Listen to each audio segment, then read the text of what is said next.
రాజ్యాంగం 395 ప్రకరణలతోని నిర్మాణం చేసుకోవడం జరిగింది. ఇది 2 సంవత్సరాల 11 నెలల 18 రోజులతోని 60 లక్షల రూపాయలతోని భారత రాజ్యాంగాన్ని మనం నిర్మాణం చేసుకోవడం జరిగింది.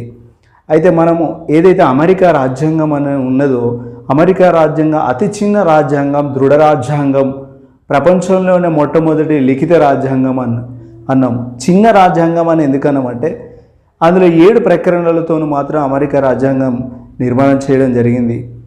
అది 4 నెలల వ్యవధి కాలం లోపల, 4 నెలల కన్నా తక్కువ కాలం లోపలనే అమెరికా రాజ్యాంగం నిర్మాణం చేయడం జరిగింది.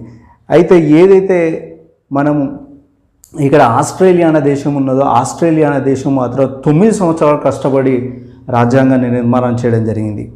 అయితే ఆ 9 సంవత్సరాలకు 128 ప్రకరణలతోని అక్కడ ఆస్ట్రేలియా అనే దేశం రాజ్యాంగ నిర్మాణం చేసింది. దక్షిణ